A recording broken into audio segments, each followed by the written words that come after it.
Kevin's ready. Kevin's warmed up now. No, just something I want to talk about relative to Stephen's comment. I can see it's going to be a theme for the rest of the night.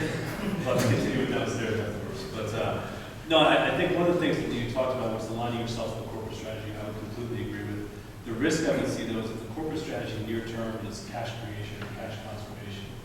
Some of the things in your innovation pipeline, if you try and burden them with a cash metric too early, you're going to kill the innovation. You're not going to let it evolve the way the market needs it to evolve.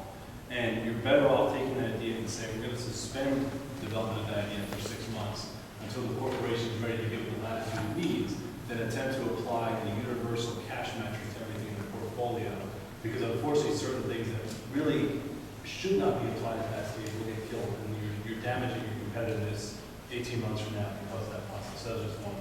I don't know if it's a clarification point or a point of dispute. Well, I mean, let me just clarify. It obviously depends on the situation. You know, there you go, it's the consultant independence answer. I think what everyone needs to understand is that this is not just a downturn, it's a credit crunch. Right? And it's not just a credit crunch in the sense that I can't raise financing anymore. There's a loss of trust in the business ecosystem. So if you take suppliers, if you didn't pay your supplier on time, you know, the finance people would send you a nice letter saying, oops, you forgot to pay.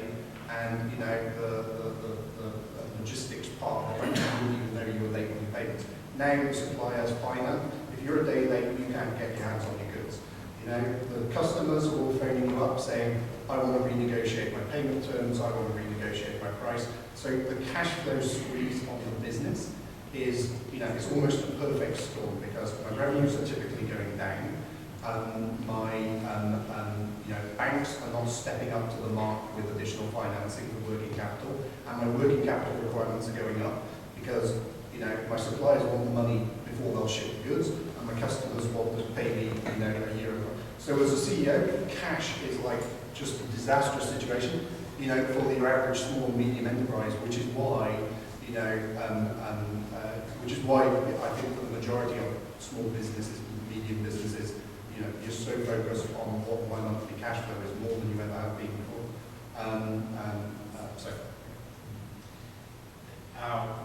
One thing that I think I found companies making a useful distinction between in this period of time what's urgent and what's important. So many of the things that were typically classified as innovation are still as important, they're just not as urgent anymore in terms of the credit crunch and cash and everything else. So they're just as important to the value of the company this year, next year. It's important to future earnings and everything else. But the CEO and the board and everybody else are saying, yes, but do it on a shoestring.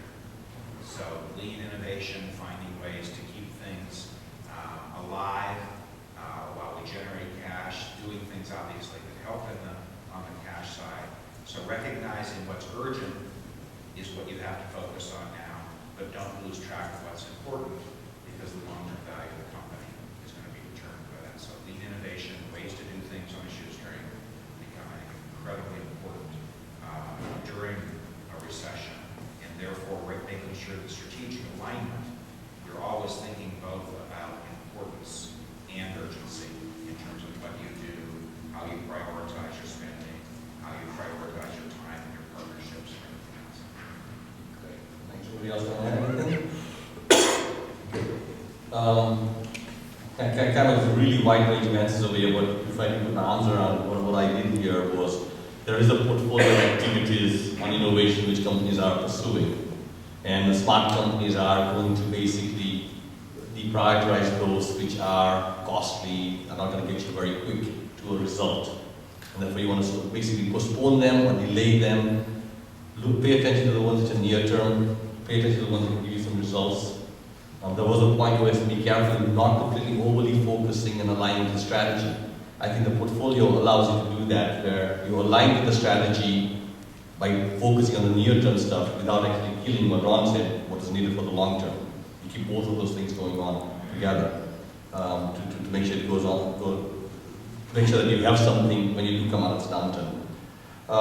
But cash is king, and I think that's the mantra you're hearing over here. And the financial pressures which the executives are facing right now is a real pressure. And if you go in there and you talk about what you would like to do 2 to 3 years from now, it's not the dialogue they want to hear.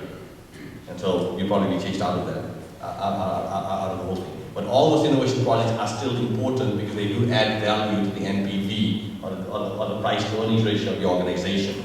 It's just that you've got to find a way to keep on doing them, whether it's partners or delaying slightly to do that. Is that fair?